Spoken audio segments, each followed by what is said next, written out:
ಉಪಸ್ಥಿತರಾದಂಥ ನನ್ನೆಲ್ಲ ಆತ್ಮೀಯ ಬಂಧುಗಳೇ, ನನ್ನ 35 ವರ್ಷದ 36 ವರ್ಷದ ಈ ಒಂದು ಸೇವಾ ಅವಧಿಯಲ್ಲಿ ಇವತ್ತು ಬಹಳ ಸಂತೋಷದಿಂದ ಅಂತ ನಾನು ಭಾವಿಸ್ತೇನೆ. ಹೆಚ್ಚಿನ ಅಂಶ ಬೀಳ್ಕೊಳಗೆ ನಿವೃತ್ತಿ ಅಂತ ಹೇಳುವಾಗ ಎಲ್ಲರಿಗೂ ಬೇಸರದ ವಿಷಯ. ಆದರೆ ಸನ್ಮಾನ್ಯ ಗಂಗಾಧರ ಅವರು ಹೇಳಿದಾಗೆ ಎಂಡಿಂಗ್ ಯಾವಾಗಲೂ ಖುಷಿಯಲ್ಲಿರಬೇಕು ಅಂತ ಹೇಳುವಂಥದ್ದು. ಆ ಎಂಡಿಂಗ್ ಬಹಳ ಸಂತೋಷ ನನಗೆ ಕೊಟ್ಟಿದೆ. ನಾನು ಯಾವಾಗಲೂ ತುಂಬ ಸಲ ನಾನು ಹೇಳಿದ್ದುಂಟು, ಧರ್ಮಸ್ಥಳ ಮಂಜುನಾಥ ಸ್ವಾಮಿ ಒಂದು ಅಲ್ಲಿಯ ಇದು ಒಂದು ಅಲ್ಲಿಯ ಏನು ಒಂದು ಸತ್ಯವನ್ನ ಅಥವಾ ಅಲ್ಲಿ ಒಂದು ಏನೋ ಒಂದು ಮಿರಾಕಲ್ ಅಲ್ಲಿ ಒಂದು ಪವಾಡ ಯಾವಾಗಲೂ ನಡೀತಾ ಇರ್ತದೆ ಅಂತ ಹೇಳುವಂಥದ್ದು ನಾನು ಯಾವಾಗಲೂ ಹೇಳ್ತೇನೆ. ನನ್ನ ಜೀವನದಲ್ಲಿ ಕೂಡ ಹಾಗೆ ಆಗಿದೆ. ಯಾಕೆಂತ ಹೇಳಿದ್ರೆ ಬೇರೆ ಯಾವುದನ್ನು ನೀವೆಲ್ಲ ಹೇಳಿದಾಗೆ ಹೇಳ್ಕೊಳ್ಳಿಕ್ಕೆ ಹೋಗಿದ್ರು ಕೂಡ ದೇವರು ಪರೋಕ್ಷವಾಗಿ ಸೇವೆ ಸಲ್ಲಿಸಿದ್ದಕ್ಕೆ ನನಗೆ ಒಳ್ಳೆಯ ಒಂದು ತೃಪ್ತಿಯನ್ನು ಕೊಟ್ಟಿದ್ದಾರೆ ಅಂತ ಈ ಸಂದರ್ಭದಲ್ಲಿ ಹೇಳ್ತಾ, ಇವತ್ತು ಈ ಒಂದು ನಿವೃತ್ತಿಯ ಸಂದರ್ಭದಲ್ಲಿ ನೀವೆಲ್ಲ ಸೇರಿಕೊಂಡು ಬರೀ ಒಂದು ಒಳ್ಳೆಯ ರೀತಿಯಲ್ಲಿ ಬೀಳ್ಕೊಡುಗೆ ಇಷ್ಟು ಪ್ರೀತಿಯನ್ನು ನಾನು ಇಲ್ಲಿ ಸಂಪಾದಿಸಿದ್ದೇನೆ ಅಂತ ನನಗೆ ಹೀಗೆ ಜನರ ಪ್ರೀತಿಯನ್ನ ನಾನು ಗಳಿಸಿದ್ದೇನೆ ಅಂತ ಹೇಳುವಂಥದ್ದು ಇಲ್ಲಿ ಕೂತ್ಕೊಂಡು ಆಲೋಚನೆ ಮಾಡುವಾಗ ನನಗೆ ಗೊತ್ತಾಯ್ತು. ಏನೇ ಇರಲಿ, ಇಲ್ಲಿಯ ಪ್ರಾದೇಶಿಕ ನಿರ್ದೇಶಕರು, ಇಲ್ಲಿಯ ನಿರ್ದೇಶಕರುಗಳು ಮತ್ತು ನನ್ನೆಲ್ಲ ಬಂಧುಗಳು ನೀವೆಲ್ಲ ಸೇರಿ ಬಹಳ ಒಳ್ಳೆಯ ರೀತಿಯಲ್ಲಿ ಒಂದು ಕಾರ್ಯಕ್ರಮವನ್ನು ಆಯೋಜನೆ ಮಾಡಿದ್ದೀರಿ. ಅದಕ್ಕೆ ಬೇಕಾಗಿ ನಾನು ಪ್ರಪ್ರಥಮವಾಗಿ ನಿಮಗೆ ಅಭಿನಂದನೆಗಳನ್ನ ಈ ಸಂದರ್ಭದಲ್ಲಿ ಸಲ್ಲಿಸ್ತೇನೆ. ಕಾರ್ಯಕ್ರಮ ನಿರೂಪಕರು ಹೇಳಿದ್ರು ಈಗ ಒಂದೆರಡು ಮಾತಾಡಬೇಕು ಅಂತ ಹೇಳುವಂಥದ್ದು. ನಾನು ಕೂಡ ಯೋಚನೆ ಮಾಡಿದೆ, ಹೆಚ್ಚು ಮಾತಾಡಲಿಕ್ಕೆ ಏನು ಇಲ್ಲ. ಯಾಕೆ ಅಂತ ಹೇಳಿದ್ರೆ ಒಂದು ಏನಾಗಿದೆ ಅಂತ ಹೇಳಿದ್ರೆ ಈಗಿನದ್ದು ನನ್ನ ಕಥೆ ನಿಮಗೆಲ್ಲ ಗೊತ್ತುಂಟು. 1 ವರ್ಷದ ಇತ್ತೀಚಿನ ಕಥೆ ನಾನು ಎಂತವ ನಾನು ಏನು ಅಂತ ಹೇಳುವಂಥದ್ದು ನಿಮಗೆಲ್ಲರೂ ತಿಳಿದಿದ್ದೀನಿ ಅಂತ ನಾನು ಭಾವಿಸ್ತೇನೆ. ಸ್ವಲ್ಪ ಹಿಂದೆ ಹೋಗಿ ಏನಾದ್ರೂ ಅಲ್ಲಿಯಾದ್ರೆ ಮಾತಾಡುವ ಅಂತ ಹೇಳಿದ್ರೆ ಅಲ್ಲಿದ್ದವರು ಕೆಲವರು ಇದ್ದಾರೆ, ನಮ್ಮೊಟ್ಟಿಗೆ ಒಂದೆರಡು ಒಟ್ಟೊಟ್ಟಿಗೆ ಬಂದವರು ಇದ್ದಾರೆ. ಹಾಗೆ ಹಿಂದಿನದನ್ನು ಮಾತಾಡ್ಲಿಕ್ಕೆ ಗೊತ್ತಿಲ್ಲ, ಈಗಿನದನ್ನು ಕೂಡ ಮಾತಾಡ್ಲಿಕ್ಕೆ ಗೊತ್ತಿಲ್ಲ. ಮತ್ತು ನೀವೆಲ್ಲರೂ ಕೂಡ ಬಹಳ ಹೊಗಳಿದ್ದೀರಿ. ಯಾರೆಲ್ಲ ಮಾತಾಡಿದ್ದೀರೋ ಎಲ್ಲರೂ ಬಹಳಷ್ಟು ಹೊಗಳಿದ್ದೀರಿ, ನಾನು ನೋಡಿದೆ. ಯಾಕೆಂದ್ರೆ ಎಲ್ಲರೂ ಮಾತಾಡಿದವರು ನನ್ನ ಆತ್ಮೀಯರಾಗಿದ್ದರು. ಹೊಸಬ್ರು ಯಾರಾದ್ರೂ ಮಾತಾಡ್ತಾರಂತ ನಾನು ಯೋಚನೆ ಮಾಡಿದ್ದೆ. ನನ್ನ ಊರಿನವರು, ನನ್ನ ಬಂಧುಗಳು, ನನ್ನೊಟ್ಟಿಗೆ ಇದ್ದವರೇ ಮಾತಾಡಿದ್ ಬಿಟ್ರೆ ಹೊಸಬ್ರು ಯಾರು ಮಾತಾಡಲಿಲ್ಲ.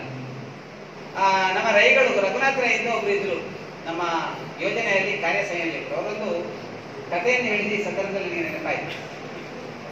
ಒಂದು ಕಡೆ ಬಹಳ ಒಂದು ಮದುವೆಯ ಸಮಾರಂಭದ ಊಟ, ನಾನು ಕೆಲವು ಕಡೆ ನೆನಪು. ಆ ಊಟದಿಂದ ನಾವು ಈತ ಹೋಗುವಾಗ ಸ್ವಲ್ಪ ಲೇಟ್ ಆಗಿದೆ. ಊಟ ಮಾಡಿ ಎಲ್ಲರೂ ಬರ್ತಾ ಇದ್ರಂತೆ. ಬರುವಾಗ ಊಟದ ಬಗ್ಗೆ ಬಹಳ ಮಾತಾಡ್ತಿದ್ರಂತೆ ಮರಾಠಿಯಲ್ಲಿ. ಏನಾದ್ರು ಉಪ್ಪಿನಕಾಯಿ ಸೂಪರ್ ಇತ್ತು, ಪಾಯಸಕ್ಕೆ ಹೇಳುವಂಥದ್ದೇ ಇಲ್ಲ, ಭಾರಿ ಸ್ವಲ್ಪ ಬೆಲ್ಲ ಹೆಚ್ಚು ಆಗಲಿಲ್ಲ, ಕಡಿಮೆ ಆಗಲಿಲ್ಲ ಅಂತ ಸಾಂಬಾರಿನ ಕತೆ ಹೇಳುವುದೇ ಬೇಡ ಅಂತ ಭಾರಿ ಊಟದ ಬಗ್ಗೆ ಮಾತಾಡ್ಕೊಂಡು ಬರ್ತಾ ಇದ್ದಾರೆ. ಇವ ಹೋಗುವ ಯೋಚನೆ ಮಾಡಿದಂತೆ, ಇವತ್ತು ಚೆನ್ನಾಗಿ 2 ಹೊಡಿಬೇಕು, ಭಾರಿ ಸುಂದರ ಭಾರಿ ಚೆನ್ನಾಗಿದೆ ಊಟ ಉಂಟಂತೆ ಅಂತ ಹೇಳಿ ಹೋಗಿ ಊಟಕ್ಕೆ ಕೂತ್ಕೊಂಡಂತೆ. ಊಟಕ್ಕೆ ಕೂತ್ಕೊಳ್ಳುವಾಗ ಪಾಯಸಕ್ಕೆ ಬೆಲ್ಲವೇ ಹಾಕಲಿಲ್ಲ, ಸಾಂಬಾರು ಉಪ್ಪಿನಲ್ಲಿ ಕೈ ಹಾಕ್ಲಿಕ್ಕೆ ಆಗೋದಿಲ್ಲ, ಮತ್ತೊಂದು ಉಪ್ಪಿನಕಾಯಿ ಖಾರದಲ್ಲಿ ಮುಟ್ಲಿಕ್ಕೆ ಆಗೋದಿಲ್ಲ. ಇವಾಗ ಕೂತ್ಕೊಂಡು ಯೋಚನೆ ಮಾಡಿದಂತೆ, ಊಟ ಏನು ಚೆನ್ನಾಗಿರ್ಲಿಲ್ಲ, ಆದ್ರೆ ಇಷ್ಟೆಲ್ಲ ಹೊಗಳ್ತಾ ಹೋಗ್ತಾ ಇದ್ರಲ್ಲ, ಇದರ ಅರ್ಥ ಏನಿರ್ಬೋದು ಅಂತ ಯೋಚನೆ ಮಾಡಿದಂತೆ. ಹಾಗೆ ಅಡಿಗೆ ಮನೆಗೆ ಹೋಗಿ ಅಡುಗೆ ಭಟ್ರಲ್ಲಿ ವಿಚಾರಿಸುವಾಗ ಆ ಹೋದವ್ರದ್ದು ಹೊಗಳ್ತಾ ಹೋಗೋರ್ದು ಪರಿಚಯ ಇತ್ತು. ಆದ್ರೆ ಅಡಿಗೆ ಭಟ್ರಲ್ಲಿ ಕೂಡ ಮಾತಾಡುವಾಗ ಗೊತ್ತಾಯ್ತಂತೆ, ಅಡಿಗೆ ಭಟ್ರು ಮತ್ತು ಹೋಗೋರು ಹತ್ತಿರ ಸಂಬಂಧ ಇದೆ. ಹಾಗೆ ಅವರು ಮಾಡಿದ ಊಟ ಭಾರಿ ಟೇಸ್ಟ್ ಆಗಿತ್ತು. ಹಾಗೆ ನನ್ನ ಬಗ್ಗೆ ನೀವೆಲ್ಲ ಮಾತಾಡಿದವರು ನನ್ನ ಬಹಳ ಹತ್ತಿರದ ನನ್ನ ಸ್ನೇಹಿತರು, ನನ್ನ ಬಂಧುಗಳು. ಆದ್ದರಿಂದ ಎಲ್ಲವೂ ಭಾರಿ ನಿಮಗೆ ಖುಷಿ ಆಗಿರ್ಬೋದು. ಈಗ ಖುಷಿ ಆಗದೆ ಕೆಲವು ವಿಚಾರಗಳಿರ್ಬೋದು, ಅದನ್ನೇ ಹೇಳಿದ್ರು ಕೂಡ ನನಗೆ ತಿದ್ದಿಕೊಳ್ಳಿಕ್ಕೆ ಒಳ್ಳೇದು. ಆದ್ರೆ ಇದು ತಿದ್ದಿಕೊಂಡು ಏನಾಗಿತ್ತು, ಯೋಜನೆಯಿಂದ ನಿವೃತ್ತಿ ಆಗಿದೆ. ಏನೇ ಆಗಲಿ, ಒಳ್ಳೇದಾಗಲಿ ಕೆಟ್ಟದಾಗಲಿ, ಈಗ ಹೋಗುವಂತ ಸಂದರ್ಭದಲ್ಲಿ ಎಲ್ಲರೂ ಹೊಗಳಿ ಸಂತೋಷದಲ್ಲಿ ಕಳಿಸಿಕೊಡ್ತಿದ್ದೀನಿ. ಅದಕ್ಕೆ ನಾನು ಮತ್ತೊಮ್ಮೆ ನಿಮಗೆ ಅಭಿನಂದನೆಗಳನ್ನ ಈ ಸಂದರ್ಭದಲ್ಲಿ ಹೇಳ್ತೇನೆ. ಒಂದು, ನೀವೆಲ್ಲ ಹೇಳುವಾಗ ಕೆಲವು ಘಟನೆಗಳು ನನಗೆ ನೆನಪಾಯಿತು. ಹಿಂದಿನ ಕಾಲದ ಗ್ರಾಮಾಭಿವೃದ್ಧಿ ಯೋಜನೆ ಹೇಗಿತ್ತು, ಈಗ ಹೇಗೆ ಬದಲಾವಣೆ ಆಗಿದೆ ಅಂತ ಹೇಳೋದು. ನಮ್ಮನ್ನೆಲ್ಲ ಯೋಜನೆಗೆ ಸೇರುವಾಗ ಸಂದರ್ಶನ ಮಾಡ್ತಿದ್ದದ್ದು ಪೂಜ್ಯ ಕಾರಾವಂತರಿ. ನಾನು ಒಂದೆರಡು ಕಡೆಯಲ್ಲಿ ಹೇಳಿದೆ, ನಿಮಗೆ ನೆನಪಿರಲಿಬೇಕು, ನಿಮಗೆ ಗೊತ್ತಿರಬೇಕು ಅಂತ ಇವತ್ತು ನಾನು ಅದನ್ನು ನೆನಪು ಮಾಡ್ತೇನೆ. ಹೇಳಿ ಅಂತ ಆಗಲಿಕ್ಕಿಲ್ಲ, ಆದರೆ ಆವಾಗ ಹೇಗೆ ಯೋಜನೆ ಇತ್ತು, ಅದು ಹೇಗೆ ಈಗ ಬೆಳೆದು ಈಗ ಇದೆ ಅಂತ ನಿಮ್ಗೆ ಗೊತ್ತಿರಬೇಕು. ನಾವೊಂದು 38 ಮಂದಿ ಒಂದು ಸಂದರ್ಶನಕ್ಕೆ ಆಗಿ ಆಗ ಪೋಸ್ಟ್ನಲ್ಲಿ ಒಂದು ಕಾರ್ಡ್ ಬರುದು, 10 ಪೈಸೆ 5 ಪೈಸೆನ ಪೋಸ್ಟಲ್ಲಿ ಬಂತು, 5 ಪೈಸೆ ಓಪನ್ ಕಾರ್ಡ್ ನನ್ನ ಮನೆಗೆ ಅದು ಬಂತು. ನಾನೊಂದು ಅರ್ಜಿ ಕೊಟ್ಟೆ, ನಾನೊಂದು ಅಂಗಡಿ ಮಾಡಿದ್ದೆ. ಅಂಗಡಿಯಲ್ಲಿ ಇರುವಾಗ ಮಾವಿರಾಜರಿ ಅಲ್ಲಿ ಸೇವಾ ನಿರತರಾಗಿ ನನ್ನಿಂದ ಸ್ವಲ್ಪ ಮುಂದೆ ಸೇರಿದವರು. ಆಚೆ ಈಚೆ ಹೋಗುವಾಗ ಅವ್ರಿಗೆ ಸಿಕ್ಕುವ ಗೌರವ, ಅವ್ರಿಗೆ ಸಿಕ್ಕುವಂತ ಕೆಲಸ, ಇದನ್ನು ನೋಡಿ ನನಗೆ ಕೂಡ ಇದಕ್ಕೆ ಯಾಕೆ ಸೇರಬಾರ್ದು. ನಾನು ಒಳ್ಳೆಯ ಒಂದು ಅಂಗಡಿ ಮಾಡಿಕೊಂಡಿದ್ದೆ, ಒಳ್ಳೆ ಮಾರ್ಗದಲ್ಲಿ ಈಗ ಭಾರಿ ದೊಡ್ಡ ಪುಸ್ತಕ ಬಿಟ್ಟು ನಾನು ನೋಡಿ ಬಂದದ್ದು ಕೆಲಸಕ್ಕೆ. ಹಾಗೆ ಇಲ್ಲಿಂದ ನೋಡುವಾಗ ನನಗೆ ಕೆಲಸ ఎవರಲ್ಲಿ ಕೇಳಿದ ಒಂದು ದಿವಸ ನಿಲ್ಲಿಸಿ ಸೈಕಲ್ ನಿಲ್ಲಿಸಿದೆ. ಈಗ ನಾನು ಯೋಜನೆಗೆ ಸೇರ್ಬೇಕಾದ್ರೆ ಏನಾಗಬೇಕು ಅಂತ ಕೇಳಿದೆ.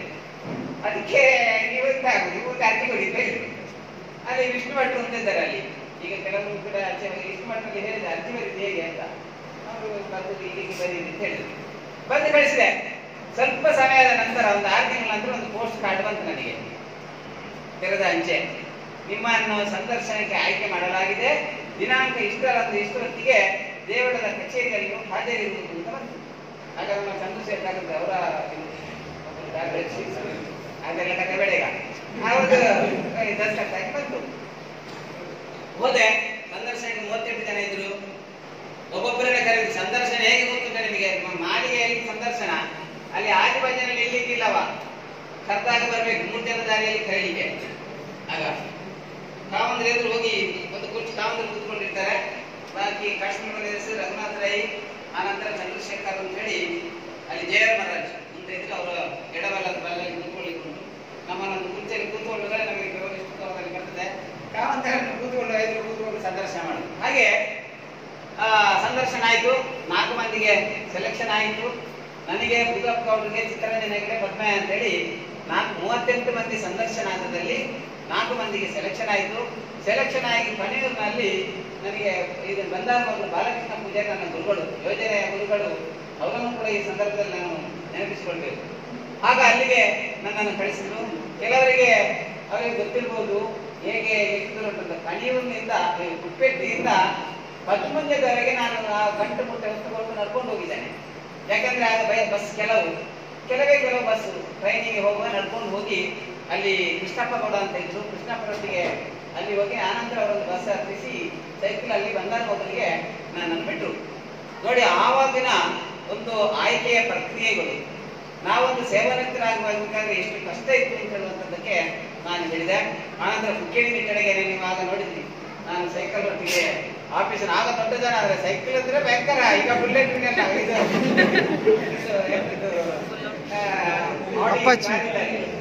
Rally cycle. ನಮಗೆ ಕೆಲವರು ಸೈಕಲ್ ಗೊತ್ತಿಲ್ಲದವರಿಗೆ ಸೈಕಲ್ ಕೊಟ್ಟಾಗ ಧರ್ಮಸ್ಥಳದಿಂದ ನಮ್ಮನೆ ಬೆಲ್ಲೆ, ಆನಂತರ ಧರ್ಮಸ್ಥಳದಿಂದ ಬಳ್ಳಮಂಜದವರೆಗೆ ದುಡಿಕೊಂಡು ಹೋದ ಜನ ಕೂಡ ಇದ್ದಾರೆ. ಗೊತ್ತಿಲ್ಲ, ಇದು ಸತ್ಯ.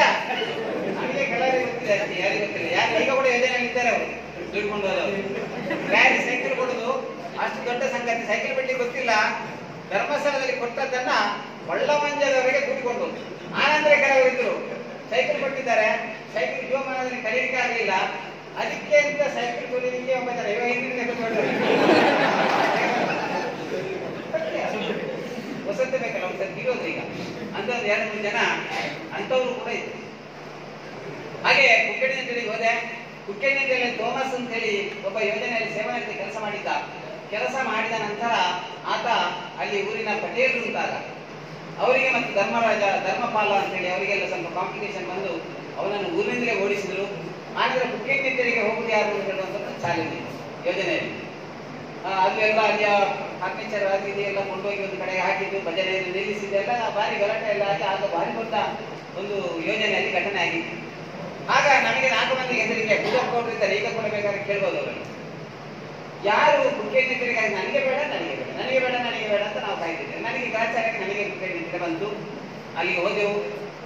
ಹೋಗಿ ಒಂದು ದಿವಸ ಈಗಿನಾಗ ಅಲ್ಲ, ಆಗ ತಾವಂದ್ರು ಅಮ್ಮನವರು ನಮ್ಮ ಫೀಲ್ಡಿಗೆ ಬರ್ತಿದ್ರು. ಸೀದಾ ಒಂದು ದಿವಸ ನನ್ನ ಆಫೀಸಿಗೆ ಬಂದರು. ಹೋಗಿ ಕೆಲವೇ ದಿನಗಳಲ್ಲಿ ಬಂದು ಕೆಲವೆಲ್ಲ ವಿಚಾರಗಳನ್ನ ಕೇಳಿದ್ರು ಪೂಜ್ಯರು. ನೀನು ಹೇಳಿದಿ. ಅದಕ್ಕೆ ನಾನು ಅಕ್ಕಿ ಆಗ ಮಾಪಾಲರು ಹೇಳಿದ್ರು, ಧರ್ಮಪ್ಪ ಇಂಥದ್ದೆಲ್ಲ ಅಲ್ಲಿ ಕೊಳ್ಳಾಜೆ ಎಲ್ಲ ಇತ್ತು, ಮೊದಲಿನವರಿಗೆ ಗಲಾಟೆ ಆಗಿತ್ತು. ಅದಕ್ಕೆ ಒಬ್ರು ಧರ್ಮ ಪೂಜಾರಿ ಅಂತೇಳಿ ನಾನು ಮೊದಲಿನ ಕೊಮ್ಮಸ್ಸಿನ ಗಲಾಟೆ ಮಾಡಿ ಅದಕ್ಕೆ ಅಕ್ಕಿಯ ಬಗ್ಗೆ ನನ್ನಲ್ಲಿ ಹೋದಾಗ ಹೀಗೆ ಹೇಳಿದ ಕಾವಂದ್ರೆ ಅಂತ ನಾನು ಹೇಳಿದೆ. ಅದಕ್ಕೆ ನೀನು ಹೇಳಿದ, ಏನು ಹೇಳಿದಿ? ಅದಕ್ಕೆ ನಾನು ಹೇಳಿದೆ, ಕಾವಂದ್ರೆ ಇದು ಅಕ್ಕಿಯೆಲ್ಲ ಕೊಡುವಂಥದ್ದು ಇದು ನಿಮ್ಮಂಥವ್ರಿಗಲ್ಲ, ನಿಮಗೆ ಅವ ಹೇಳಿದ್ದೇನೆಂದ್ರೆ 10 kg ಅಕ್ಕಿಯಿಂದ ನನಗೇನಾಗಲಿಕ್ಕಿಲ್ಲ ಅಂತ. ಆಗ ಯೋಜನೆಯಲ್ಲಿ ಎಂತ ಕೊಡ್ತಿರೋದು ಗೊತ್ತಲ್ಲ ನಿಮಗೆ? ಅಕ್ಕಿ, ತೆಂಗಿನಕಾಯಿ, ಅಡಿಕೆ ಸಸಿ, ಏರು ಸಸಿ, ಅಗಳು ತೆಗಿಬೇಕಾದ್ರೆ ಅವನಿಗೆ ಊಟಕ್ಕೆ ಅಕ್ಕಿ ಕೊಡುದು. ನಾವು ಏನ್ ಮಾಡ್ಬೇಕು ಅಂತಂದ್ರೆ ಅವನ ಮನೆಗೆ ಅವನಿಗೆ ಸರ್ವೆ ಜಾಗವನ್ನು ನೋಡಿ ಆಗೆಲ್ಲ ಸಮೀಕ್ಷೆ ಅಂತಿತ್ತು, ಸರ್ವೆ ಅಂತಿತ್ತು. ಭೂಶಕ್ತಿ, ಜಲಶಕ್ತಿ, ಪಶುಶಕ್ತಿ, ಇದೆಲ್ಲ ಜನಶಕ್ತಿ, ಹೀಗೆ ಅದರ ಆಧಾರದಲ್ಲಿ ಯೋಜನೆಗೆ ಒಬ್ಬರನ್ನು ತಗೊಳ್ಳುದು. ಸರ್ವೆ ಫಾರ್ಮ್ ಮಾಡಿ, ಸರ್ವೆ ಮಾಡ್ಲಿಕ್ಕೆ 4-5 ಮಂದಿ ಹೋಗಿ ಮೊದಲು ಸರ್ವೆ ಮಾಡ್ಲಿಕ್ಕೆ ಉಂಟು. ಹಾಗೆ ಮಾಡಿದ ನಂತರ ಅಲ್ಲಿ ಅಕ್ಕಿ ಅಗಳು ತೆಗೆದಕ್ಕೆ ನೆಲ ಸಮ ತಟ್ಟು, ಆನಂತರ ಯಾವುದೇ ಕೂಡ ತೆಂಗಿನ ಹೊಂಡ ಇದಕ್ಕೆಲ್ಲ ಅಕ್ಕಿ ಕೊಡುವಂತ ಕ್ರಮ. ಆ ಅಕ್ಕಿಯಲ್ಲಿ ಚರ್ಚೆ ಬಂದಿದ್ದು. ಅದಕ್ಕೆ ನೀನು ಹೇಳಿದೆ, ಏನ್ ಹೇಳಿದೆ ಅಂತ ನಾನು ಹೀಗೆ ಹೇಳಿದೆ ಕಾವಂದ್ರೆ ಅಂತ ಹೇಳಿದೆ. ಅದಕ್ಕೆ ಅಮ್ಮನವರು ಕಾವಂದ್ರೆ ಹೇಳಿದ್ರು, ಮೇಮೂಲ್ ಮಲ್ಪೆಯ ಅಂತ ಹೇಳಿದ್ರೆ ಇವ ಇಲ್ಲಿ ಮಾಡ್ಯಾನು ಆ ಸಮಸ್ಯೆ ಏರಿಯಾದಲ್ಲಿ ಅದೇ ನನಗೆ ಒಂದು ವರ ಆಯ್ತು.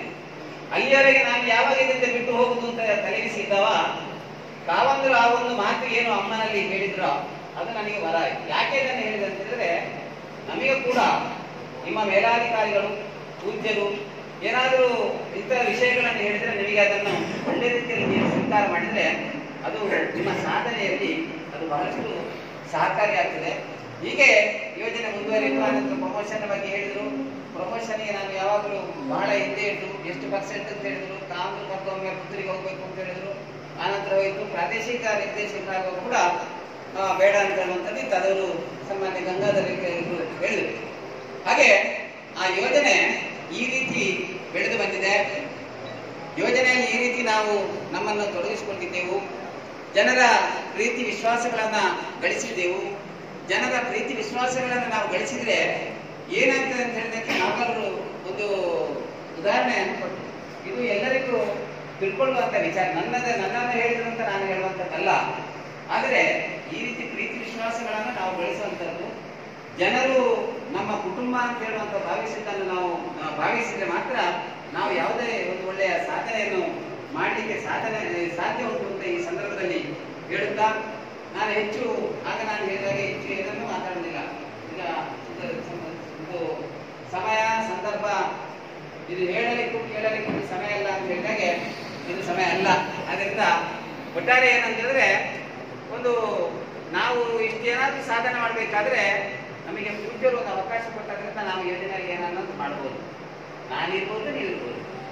ಯೋಜನೆಯನ್ನು ಪೂಜ್ಯರು ಸೃಷ್ಟಿಸಿ ಯೋಜನೆಯರು ಈ ಪೂಜ್ಯರು ಇಷ್ಟು ದೊಡ್ಡ ಒಂದು ವ್ಯಕ್ತಿತ್ವವನ್ನು ಅಂತ ನರೇಂದ್ರ ಮೋದಿ ಬಂದವರು ಕೂಡ ಪೂಜ್ಯರಿಗೆ ಬಲವಾಗಿ ವಂದನೆಯನ್ನು ಮಾಡಿದ್ದಾರೆ. ಆದ್ರಿಂದ ಪೂಜ್ಯರ ವ್ಯಕ್ತಿತ್ವ ಎಂಥದ್ದು ಅಂತ ನೋಡ್ಕೊಳ್ಳಿ. ಈಗ ಕೆಲವರು ಏನಾಗ್ತದೆ ಅಂತ ಹೇಳಿದ್ರೆ, ನಮಗೆ ನಮಸ್ಕಾರ ಸಾರ್ ಮೇಡಮ್ ಅಂತ ಹೇಳಿದ್ರೆ ನಮ್ಮಷ್ಟು ದೊಡ್ಡ ಜನ ಯಾರಿಲ್ಲ ಅಂತ ಹೇಳುವಂಥದ್ದು ನಾವು ಭಾವಿಸ್ತೇವೆ. ಇದು ಶುದ್ಧ ತಪ್ಪು. ನಮಗೆ ಈ ಸ್ಥಾನ ಮಾನ ಗೌರವ ಸಿಕ್ಕಿದ್ರೆ ಅದು ಕ್ಷೇತ್ರ ಪೂಜ್ಯರ ವರ್ಚಸ್ಸು. ಆ ಪೂಜ್ಯರ ಪ್ರಭಾವಗಳಿಂದಾಗಿ ನಾವು ಇಷ್ಟು ನಮಗೆ ಗೌರವ ಸಿಗ್ತದೆ. ಆದ್ರಿಂದ ಇದನ್ನು ನಾವು ಉಳಿಸುವುದು. ಶಿಲೆ ಇತ್ತಂತೆ ಇದರಲ್ಲಿ ದೇವಸ್ಥಾನದ ಮುಂಭಾಗದಲ್ಲಿ, ಅದು ಗುಡ್ಡೆಯಲ್ಲಿ ಆ ಕಲ್ಲನ್ನು ತಂದು ಅದು ಶಿಲಾಭಾರಕಿ ಮಾಡಿ ದೇವಸ್ಥಾನದಿಂದಲೂ ಅದನ್ನು ಸ್ಥಾಪನೆ ಮಾಡಿದ್ದಾರೆ. ಎಲ್ಲರೂ ಬಂದು ಕೈ ಮುಗಿಯುವಾಗ ದೇವರಿಗೆ ಮತ್ತೆ ಶುರಿಗೆ ಕೈ ಮುಗಿದ ಯಾವುದಕ್ಕೆ? ಈ ಮೂರ್ತಿಯನ್ನು ದೇವಸ್ಥಾನದ ಎದುರಿದೆಯೋ ಅದಕ್ಕೆ. ಆಗ ಅದು ಅದರಷ್ಟಾಗಿ ಯೋಚನೆ ಮಾಡಿತಂತೆ, ಇವು ದಟ್ಟರು, ನಾನು ಗುಡ್ಡೆಯಲ್ಲಿ ಕಲ್ಲಾಗಿದ್ದೆ, ಆದರೆ ನನ್ನನ್ನು ಆ ಶಿಲ್ಪಿ ಈ ರೀತಿ ಕೆತ್ತಿದ್ರಿಂದ ನನಗೆ ಕೈ ಮುಗಿತಾರೆ. ಆದ್ರೆ ಶಿಲ್ಪಿದ್ ಯಾರಿಗೆ?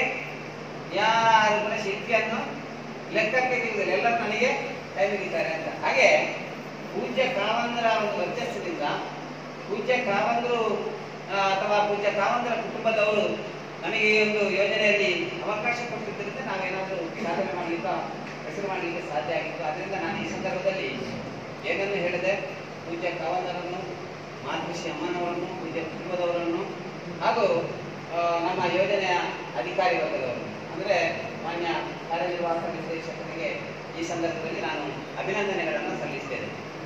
ಮತ್ತು ಹೆಚ್ಚಿನ ಅಂಶ ಧಾರವಾಡದಲ್ಲಿ ಎಷ್ಟು ತಪ್ಪು ಇತ್ತು ಅಂತ ಹೇಳುವಂಥದ್ದನ್ನ, ಎಷ್ಟು ಕಷ್ಟ ಇತ್ತು ಅಂತ ಹೇಳುವಂಥದ್ದನ್ನ ಈಗ ಮಾತಾಡಿದವರು ಹೇಳಿದ್ರು. ಹೆಚ್ಚಿನ ಅಂಶ ಈ ಹಿಂದಿನ ಪ್ರಾದೇಶಿಕ ನಿರ್ದೇಶಕ ಜಯಶಂಕರ್ ಶರ್ಮರನ್ನು ಕೂಡ ಈ ಸಂದರ್ಭದಲ್ಲಿ ನೆನಪಿಸುವಂಥದ್ದು ಖಂಡಿತ ನೆನಪಿಸಿಕೊಳ್ಳಿ. ಯಾಕೆಂದ್ರೆ ಒಂದು ಕಾಲದಲ್ಲಿ ನಾವು ಯೋಜನೆ ಆರಂಭ ಮಾಡಿದೆವು. ಆನಂತರ ಇಲ್ಲಿ ಪ್ರಾದೇಶಿಕ ಕಚೇರಿ ಸ್ಟಾರ್ಟ್ ಆಯಿತು. ಪ್ರಾದೇಶಿಕ ಕಚೇರಿ ಆದ ನಂತರ ಇಲ್ಲಿ ಬೇರೆ ಬೇರೆ ಸಮಸ್ಯೆಗಳು ಇಲ್ಲಿ ಸೃಷ್ಟಿಯಾಯಿತು. ಅದಕ್ಕೆ ಬಹಳಷ್ಟು ನನ್ನನ್ನು ತಾನು ತೊಡಗಿಸಿಕೊಂಡವರು ನಮ್ಮ ಜಯಶಂಕರ್ ಶರ್ಮಾ ಸರ್ ಅವರು. ಅವರಲ್ಲಿ ಕೂಡ ನಾನು ಈ ಸಂದರ್ಭದಲ್ಲಿ ಅವರನ್ನು ಕೂಡ ನೆನಪಿಸಿಕೊಂಡು ಹೆಚ್ಚಿನ ಅಂಶ ಈ ವರ್ಷ ಮತ್ತೊಂದು ಸ್ವಾಮಿ ಆರೋಗ್ಯ ಅಂತ ನಾನು ಬೆಳಿಗ್ಗೆ ಸತೀಶರು ಮತ್ತು ಪಾಲನರು ಯಾರ ಫೋನ್ ಮಾಡುವಾಗ ಹೇಳಿದರು. ನಮ್ದೆಲ್ಲ ಸಾಧನೆ ಆಗಿತ್ತು. ಸಂಘ ರಚನೆದಾಯಿತು, ಬದಕೃತಿ ವಿತರಣೆದಾಯಿತು, ಬೋರ್ಡ್ ಇದೊಂದು ಆಗಲಿಲ್ಲ, ಆದರೂ ಸ್ವಲ್ಪ ಡೌನ್ ಆಗಿದೆ. ಔಟ್ಸ್ಟ್ಯಾಂಡಿಂಗ್ ಇದೊಂದು ನಮಗೇನೋ ಈ ಮಂತ್ ಎಂಟುವರೆಗೆ ಹೋಗ್ಬೋದು ಅಂತ ಹೇಳುವಂಥ ಕಲಗಿಸಿತ್ತು. ಆದ್ರೆ ನೋಡಿ, ಇವತ್ತಿಗೆ ಆಗುವಾಗ ನಮ್ಮ ಪ್ರಾದೇಶಿಕ ಕಚೇರಿ ಔಟ್ಸ್ಟ್ಯಾಂಡಿಂಗ್ ಏನುಂಟ ಅದು ಕೂಡ ಗುರಿಮೀರಿದ ಸಾಧನೆ ಆಗಿದೆ. ಇದಕ್ಕೆ ಸ್ವಾಮಿಯ ಅನುಗ್ರಹ. ಹಾಗೆ ಒಟ್ಟಾರೆ ಎಲ್ಲರೂ ಈ ಒಂದು ಪ್ರೀತಿ ವಿಶ್ವಾಸವನ್ನ ಕೊಟ್ಟಿದ್ದೀವಿ. ಎಲ್ಲರೂ ಟೀಮ್ ವರ್ಕ್ ಆಗಿ, ನಮ್ಮ ಯೋಜನೆ ಅಂತ ಹೇಳುವಂಥದ್ದು ಟೀಮ್ ವರ್ಕ್ ಆಗಿ ಹೋದ್ರೆ ಮಾತ್ರ ಯಾವುದನ್ನು ಒಬ್ಬರು ನಾನು ನಾನು ನಾನು ಅಂತ ನಾವು ಏನು ಮಾಡ್ತೇವೋ ಅವರು ಖಂಡಿತ ಏನನ್ನು ಮಾಡಲಿಕ್ಕೆ ಸಾಧ್ಯ ಇಲ್ಲ. ನಾವು ಯೋಜನಾ ಕಚೇರಿ ನಮ್ಮದು.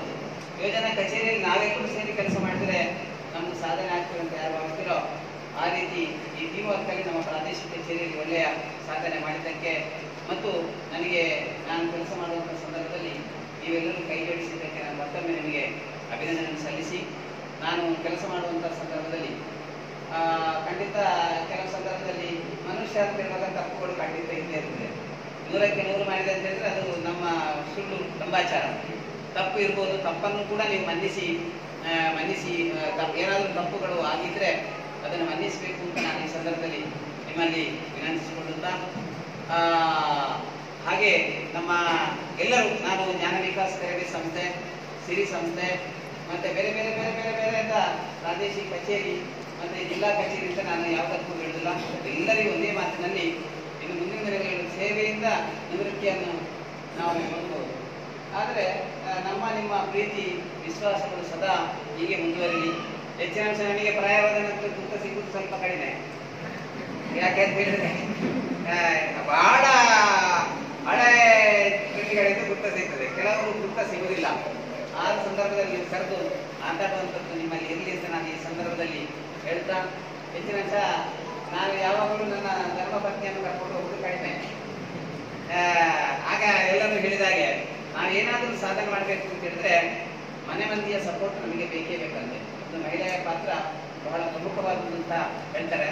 ಹಾಗೆ ನನ್ನ ಧರ್ಮಪತ್ನಿಯವರು ಯಾವತ್ತೂ ಹಾಗೆಲ್ಲ ಈಗ ಎಲ್ಲಿ ಬಿಟ್ಟು ಹೋದ್ರು ಕೂಡ ಈಗ ಮಾತ್ರ ನಾನು ಕರ್ಕೊಂಡು ಬಂದದ್ದು ಬಿಟ್ರೆ ಮತ್ತೆ ಎಲ್ಲಿಗೂ ನಾನು ಕರ್ಕೊಂಡು ಹೋದ್ರು 5 ವರ್ಷ ನಾನು ಇಲ್ಲಿದ್ರು ಕೂಡ ನಾನು ಕರ್ಕೊಂಡು ಹೋಗಲಿಲ್ಲ. ಯಾಕೆಂದ್ರೆ ಮಕ್ಕಳ ವಿದ್ಯಾಭ್ಯಾಸ ಬೇರೆ ಬೇರೆ ಎಲ್ಲ ಇತ್ತು. ಈಗ ಎಲ್ಲ ಸ್ವಲ್ಪ ನಿವಾರಣೆ ಆಗಿದೆ, ಸಮಸ್ಯೆಗಳು ನಿವಾರಣೆ ಆಗಿದೆ. ಅದರಿಂದ ಅವರಿಗೂ ಕೂಡ ನಾನು ಈ ಸಂದರ್ಭದಲ್ಲಿ ಅಭಿನಂದನೆ ಸಲ್ಲಿಸ್ತಾ ಇದ್ದೇನೆ. ಹಾಗೆ ಮನೆಯವರಿಗೆ ಈಗ ಎಲ್ಲರೂ ಹೇಳಿದ್ರು, ಸುರೇಂದ್ರರು, ನಮ್ಮ ಗಂಗಾಧರಯ್ಯವರೆಲ್ಲ ಹೇಳುವಾಗ ಹೇಳಿದ್ರು ಏನು ಅಂತ ಹೇಳಿದ್ರೆ ಅದೊಂದು ಆದರ್ಶ ಕುಟುಂಬ ಅಂತ. ಆದರ್ಶ ಕುಟುಂಬ ನಾನು ಒಪ್ಪನಲ್ಲ. ಎಲ್ಲರೂ ಎಷ್ಟೋ ಆದರ್ಶ ವ್ಯಕ್ತಿ ಇದ್ರು ಕೂಡ ಮನೆಯವರು ಅದನ್ನು ಸರಿ ಬುದ್ಧಿ ಸರಿ ಇಲ್ಲ ಅಂದ್ರೆ ಏನು ಮಾಡ್ಲಿಕ್ಕೆ ಆಗುದಿಲ್ಲ. ಮನೆಯವರು ಕೂಡ ನನಗೆ ಬಹಳಷ್ಟು ಸಪೋರ್ಟ್ ಮಾಡಿದ್ದಾರೆ. ಯಾವುದೇ ಒಂದು ಯೋಜನೆ ನಾನು ಪೂರ್ತಿ ಯೋಜನೆ ಈಗ ಮನೆಯದೆಲ್ಲ ಹೇಳಿದ್ರು, ಮೇಲಿಂದ ಮೇಲೆ ಮನೆಯದು ಬಿಟ್ರೆ ಮನೆಯದ್ದು ಅವರು ನೋಡ್ಕೊಳ್ತಾ ಇದ್ದಾರೆ. ನಾನು ಅದರಲ್ಲಿ ಹೆಚ್ಚು ಇನ್ನಲ್ಲಿಲ್ಲ. ಹಾಗೆಂತ ಕೇಳುದಿಲ್ವಾ, ನೆಗ್ಲೆಕ್ಟ್ ಮಾಡ್ತಾರ? ಇಲ್ಲ. ಆದರೆ ಅವರು ಒಳ್ಳೆ ರೀತಿಯಲ್ಲಿ ನಿರ್ವಹಣೆ ಮಾಡಿದ್ರಿಂದ ಅವ್ರು ಮಾಡಿಕೊಂಡು ಹೋಗ್ತಾರೆ. ಅವರನ್ನು ಕೂಡ ಈ ಸಂದರ್ಭದಲ್ಲಿ ನಾನು ನೆನಪಿಸಿಕೊಳ್ತಾ ಇದ್ದೇನೆ. ಅಂತ ಒಟ್ಟಾರೆ ನಮ್ಮ ಗಂಗಾಧರಯ್ಯವರು ಅವರ ಒಂದು ನೇತೃತ್ವದಲ್ಲಿ ಈ ಬೆಳವಣಿಗೆ ಕೂಡ ಆಗಿದೆ. ಯಾಕೆಂದ್ರೆ ಅವರು ಆಗ ಅವರು ಬಂದು ಒಂದು ರೀತಿ ನಮ್ಮ ಹತ್ತಿರದ ಸಂಬಂಧಿ ಅವರು ಬಂದು ಅವರ ನೇತೃತ್ವದಲ್ಲಿ ನಮ್ಮ ದಿನೇಶರು ಮತ್ತೆ ನಮ್ಮ ಪ್ರಾದೇಶಿಕ ಕಚೇರಿಯ ಎಲ್ಲ ಸತೀಶರು ಮತ್ತು ನಾರಾಯಣ ಎಲ್ಲ ಯೋಜನಾಧಿಕಾರಿಗಳು ಮತ್ತೆಲ್ಲ ನಿರ್ದೇಶಕರು ಇಷ್ಟು ನಾನು ಹೇಳಿದೆ. ನಾನು ಬರುವಾಗಲೇ ಒಂದು ಮಾತ್ರ ಅಂತ ನಾನು ಹೇಳಿದೆ. ರೈಗಳು ಕೂಡ ಹೇಳಿದ್ರು ಅವರು ಇಲ್ಲಪ್ಪ, ಅದೇ ಇವರು ಮಾತ್ರ ಡೇಟ್ ಎಲ್ಲ ಭಾರಿ ಒತ್ತಾಯ ಮಾಡಿದ್ರು. ಇಲ್ಲ, ನಾನು ಬೇಗ ಹೋಗೋವನೆ ಅಂತ ಹೇಳಿದೆ. ಮಧ್ಯಾಹ್ನ ಕೂಡ ಇಲ್ಲ ಅಂತ ದಿನೇಶರಲ್ಲಿ ಹೇಳಿದೆ. ಬಹಳ ಎಲ್ಲರೂ ಸೇರಿ ಬಹಳಷ್ಟು ನೀವು ಪ್ರೀತಿಯನ್ನ ತೋರಿಸಿದ್ದೀರಿ. ನಾನು ಮತ್ತೊಮ್ಮೆ ನಿಮಗೆ ಅಭಿನಂದನೆ ಸಲ್ಲಿಸಿ ನಿಮ್ಮ ಮುಂದಿನ ಈ ಒಂದು ವೃತ್ತಿ ಜೀವನದಲ್ಲಿ ಒಳ್ಳೆಯ ಸಾಧನೆ ಮಾಡಿ ಒಳ್ಳೆಯ ಕೀರ್ತಿ ಗಳಿಸಿ.